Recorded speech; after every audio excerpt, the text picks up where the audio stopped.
What is up, everybody? This is Magic with Randy. I am Randy, and today we're breaking down the standard meta as well as the Pro Tour Aetherdrift. We have a lot of stuff to go over. Let's go ahead and get started. But real quick, before we do, if you like what I'm doing, you like what you're seeing, go ahead and leave a like on the video. Subscribe to the channel; it really helps me out. As well as let me know what you think about the new new standard meta game and what we kind of learned from Aetherdrift. I'd love to hear from you guys down below. Starting off real quick here, we're going to start off with the challenges and we'll get into the Pro Tour after this. But we're going to start off with the challenge on Friday.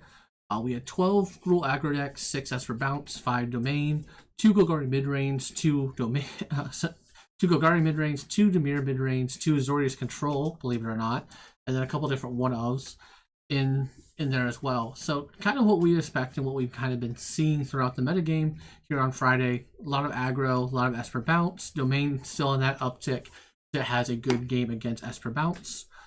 With, up to Beanstalk being able to draw a bunch of cards. I do appreciate the person who did respond to my last video, kind of let me know why Domain was seeing such an uptick.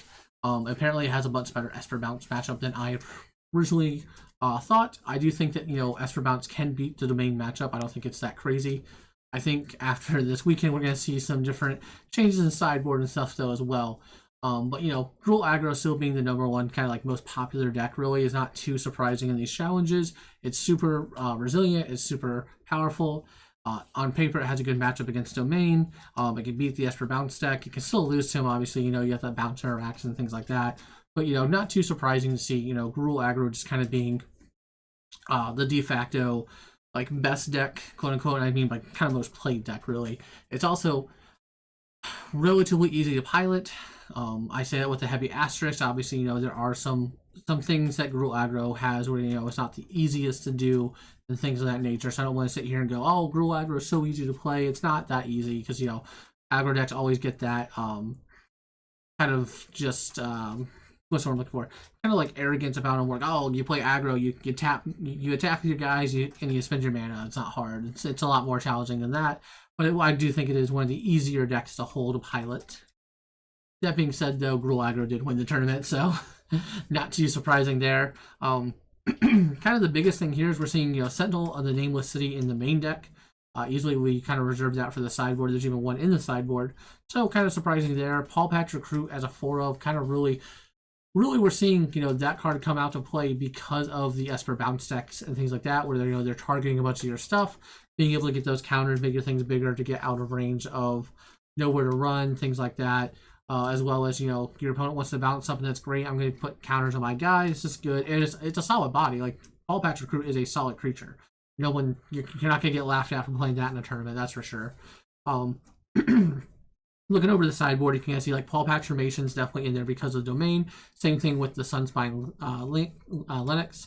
That Lithomathid Barrage is definitely in there for the Esper Bounce deck, as well as we're seeing the Oculus style decks popping back up again. Right, to taking on Oculus, things like that. So not too surprising. Sideboard looks very solid as a whole, and main deck is just where you want to be. I'm not sold personally on the Sentinel of the Nameless City in the main deck. I'm not sure if there's a hedge against the other aggressive decks, what the idea was behind that as a whole, but I'm not sold on that as a whole in the main, but I do like it. I think it's a good solid sideboard card. I think really they just kind of ran out of sideboard slots, so they had to put it in the main deck, is what this player was doing. Excuse me, as a whole. Going on to the Saturday challenge then, we see Orzhov Bounce as a new deck on the meta. So this is a deck that kind of got popular at the Pro Tour. We'll talk about here in a second.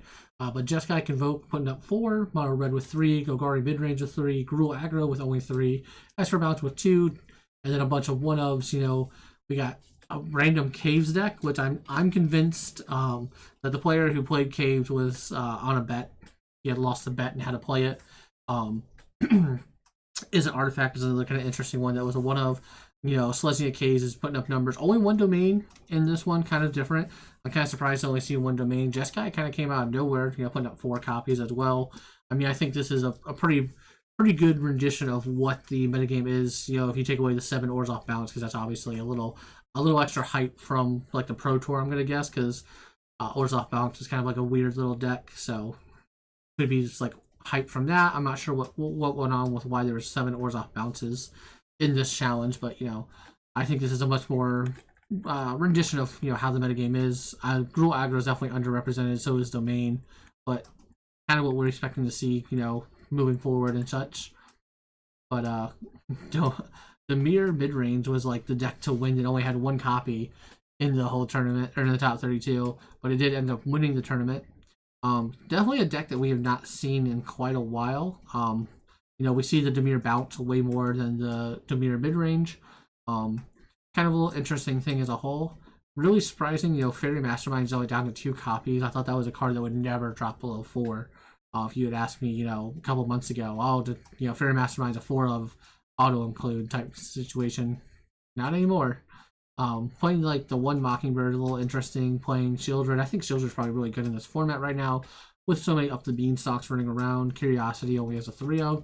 Also kind of interesting. That used to be like a 4 of guaranteed. Only 3 Kaidos as well. Another interesting thing. Kind of splitting up the removal package here too, with 4 cut down, 2 go for the throat, 1 anoint with affliction, and 1 shoot the sheriff.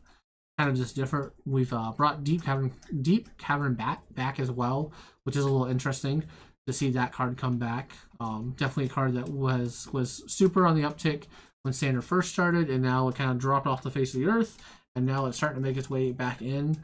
Kind of surprising to see that as a whole. Outside of that, nothing too crazy. Blade Room Trick has definitely dropped off the face of the earth. They're playing 1 in the sideboard, but like I remember that card was like making almost 4 copies in the main. So definitely a different domain, a different Dimir mid-range deck than what we're used to seeing. Kind of interesting. Also, just the random 1 of counterspell is a little weird to me. The Phantom Interference. So kind of an interesting take. Definitely a different build than what I would build of it. I also don't think I would ever play Dimir mid-range either. I think it's a little outclassed at this point in the metagame, but obviously he still can put up numbers. It just won a challenge, so not too surprising. It's still doing well, but a little surprising to say the least. That being said, we also had the Caves deck I wanted to talk about real quick. So this is 75 cards you can register for a tournament.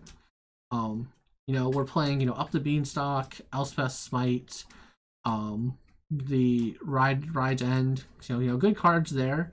And then we're playing, Sunder the Gateway, which can destroy a creature. We got the Leech, which is just really a 5/5 lifelinking creature.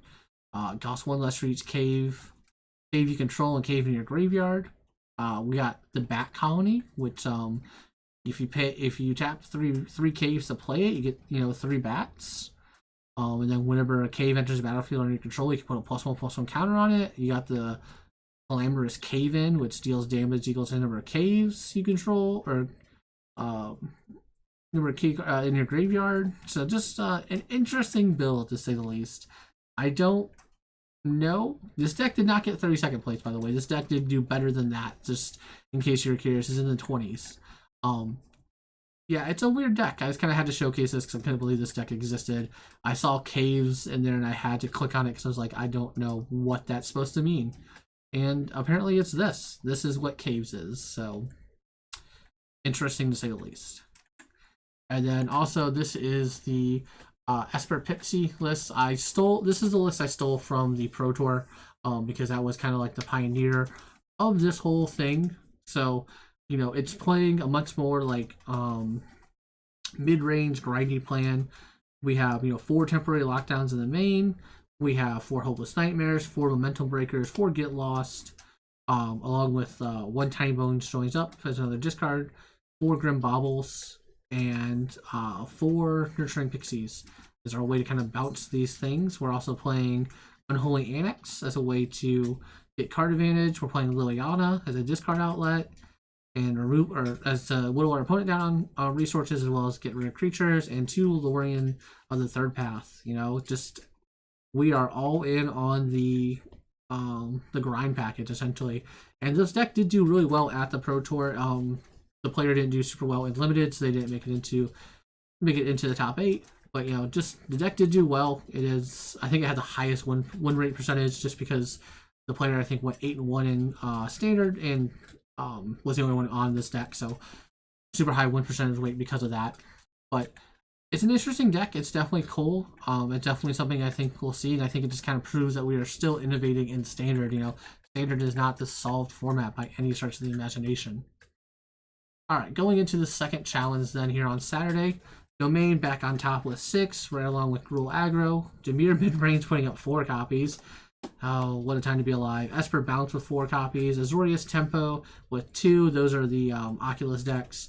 Orzhov Bounce with 2. Golgari midrange with 2. Then a bunch of 1-ofs, including like, Jeskai, Oculus. The Caves player again lost another bet and had to play in another challenge.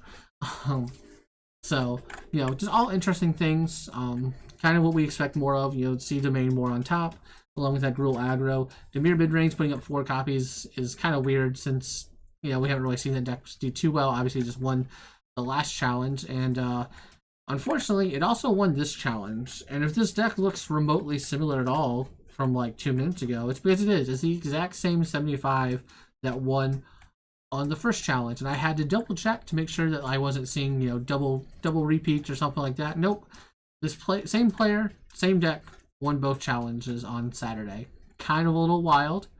Maybe there's something here to this. Maybe Esper, maybe Dimir midrange is not a dead deck. Maybe let's not hold our breath too hard here, but maybe it didn't do too bad. Maybe it's not as bad as we're saying it is. But then we also had a standard super qualifier on Sunday. We had 6 Gruul Aggro, 5 mono red, 5 domain, 3 Bant control, which is really just blue-white control. It's Bant because it has the card that, like, when you discard it, when your opponent makes you discard it, you get to put it into play. Not Options Bailoff, but the green-white one that you can actually cast as a white-blue deck. It has that in the sideboard. That's what makes it Bant. Golgari midrange with 2, Golgari self-mill with 2. That is that deck that made it to the top 8. I can't remember the kid's name who made it to the top 8, but that's what the Golgari self-mill deck is. 2 Dimir Bounces, 2 Jeskai Oculus, and then a bunch of 1-ofs, including 2 different combo decks, the Azorius combo and the Jeskai combo. That's the Omniscience combo decks, in case you're curious. But, kind of not surprising to see, a lot of aggressive decks here in the Super Qualifier, along with Domain. And Control is making a comeback here. It's kind of surprising. It did really well in the Pro Tour as well. So Control might not be dead, and that is going to be one of your best decks to take on Domain when you're able just to mill them out with Jaces. So something to look forward to. Maybe Control's not dead. Kind of be surprised to see it do well. I'm kind of happy to see Control back into the standard rotation because it definitely has been dead for a good hot minute. That being said, though, Mono Red did take down the tournament. To no real surprise here. This is pretty much a stock Mono Red list too. We're not seeing anything too crazy here. You got your mouse package. You got the Higher Claw, Swift Spears, Nemesis as your creatures. You're playing Burst Lightning, Monstrous Rays, Lightning Strike as our burn/removal spells. You got 2 Witchstalker Frenzies, which you can always target at your Screaming Nemesis after you've already hit them for 3 to hit them for another 5. Playing Rockface Village, Soulstone Sanctuary, nothing too crazy. 4 Sunspine Lennox in the sideboard. Definitely there for the Domain matchup. You got the Ghost Vacuum for the Oculus and the little graveyard decks running around. Torch the Tower for your other mono red decks or anything you need to kind of get rid of. 2 more Witchstalker Frenzies as well. Just good removal and the Master Barrage.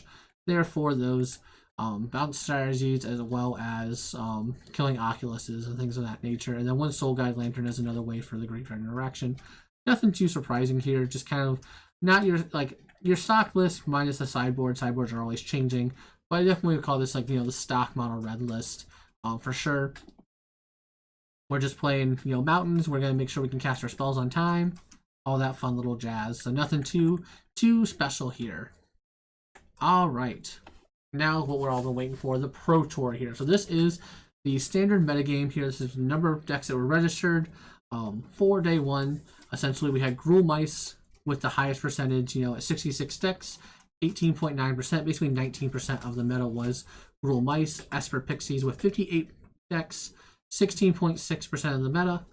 Domain Overlords right behind it at 53 at 15% or 15.2%. Then we have a a massive drop off there at 21 for Jeskai Oculus at 6%. Mono Red only having 11 with 3.2%. Dimir midrange with 9 decks at 2.6%. Dimir Bounce with 9 decks as well. Same thing with the Azorius Oculus. Golgari mid-range at 8 with 2.3, along with Celestia Cage with 8 at 2.3, and then 97 other decks registered. So this is kind of what we expected. I will say I think Domain's a little higher represented than I thought it was going to be. That's mainly just from me not realizing how good apparently they've done with the Esper Pixie matchup or Esper Bounce matchup. So Domain, has kind of bridged that gap a little bit. I expected there to be a lot of Cruel Mice. I kind of expected more mono red than just the 11 copies, but it is what it is. Overall, I think this is a very expected field. I don't think anybody's, going crazy or surprised by what we're seeing here at all. But it is, a good representation, I think, of the metagame as a whole. At least from what we see here. Now, moving on to the win rates of these decks. So, Gruul Mice had a 50.8% win rate. Pretty respectable. That's kind of where you expect, your aggro decks to be. Maybe a little bit higher, maybe a little bit lower. That's where you want everything to be at. Esper Pixie did a little bit worse at 48.1. I will say, though, this was a metagame where everybody was metagaming for the Esper Bounce deck. So it's not too surprising to see them do worse than what they probably should do. I think on average, Esper would probably do about 50 to 52% of a win rate. But when you have everyone gunning for you as a whole with their main decks and their sideboards kind of geared for you, it makes sense. Domain Overlords with a 55.9%, basically a 56% win rate. That's massive. Shows how powerful the deck is as a whole. I also think there's a lot of people who were not ready for the Domain problem or the Domain matchup. So I think moving forward, we're going to see different sideboard configurations, different main deck configurations. Domain probably won't be the best deck in the format. Moving forward, it's going to be a very solid deck. It's going to be one of the top 3 decks for sure. But I think that moving forward, we're not going to see it, dominate like it did here in the Pro Tour, mainly just because there's going to be more people ready for it. Jeskai Oculus, though, with a 52.7% win rate, really happy for them. This deck is kind of something that came out, in the last week or so. I'm really excited to see, Oculus, finding a home. I really think it's just a lot better than the Azorius Oculus deck that was running around. Mono Red, though, with a 56.5% win rate as well. Kind of crazy to see that. It outpaced Gruul Mice by 6% basically, or almost 6%. So I think maybe Mono Red is the actual correct choice. Who knows? I've always said that I think Gruul is the better option. You get a lot more options in your sideboard, a lot more things you can do in the main deck to help from flooding out, So I don't know. I'm still a Gruul believer, but maybe Mono Red is where you want to be. I'm not sure. Dimir Midrange, those players definitely showed up to the Pro Tour and then proceeded to not win with a 25.9% win rate. So I don't want to.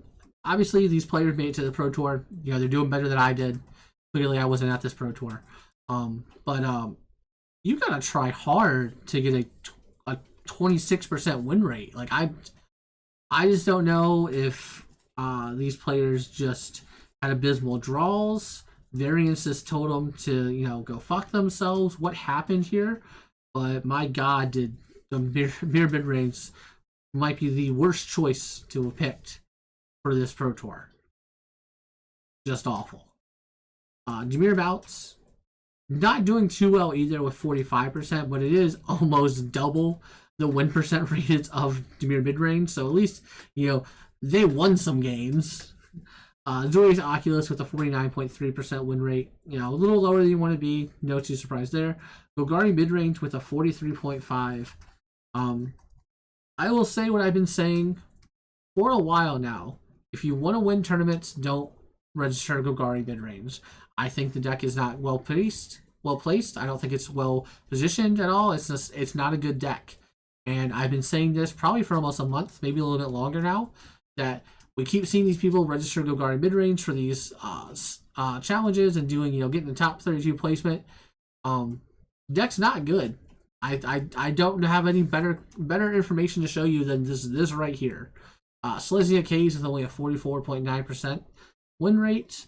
I'm gonna say that maybe Doomwake's run in the Spotlight series with maybe a flash in the pan. I don't think maybe Cage is that great. It did get to pick up the new Gearhawk, which was really good for it, but I'm not seeing it translate into actual wins. Now, that being said, I will caveat that the Pro Tour is a very heavy metagamed tournament where people have a good idea of what people are going to be bringing. That's why you had so much metagame against Esper's Pixies as a whole. You know, you have the Pro Tour. Pro Tour has like some of the best players on it. They're going to be playing the best decks all the time. So you're going to be kind of metagaming a little bit differently than you would if you're going to, you know, a closed deckless tournament type situation as a whole.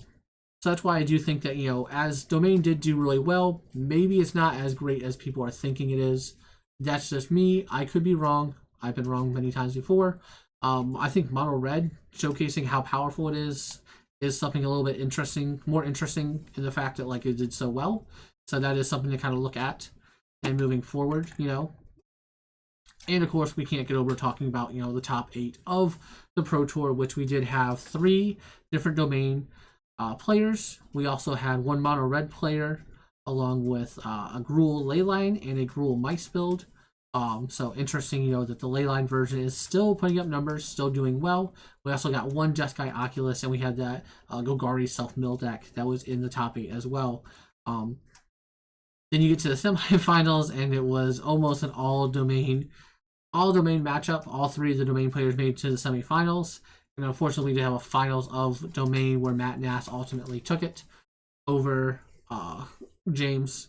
So, you know, definitely a good Pro Tour as a whole.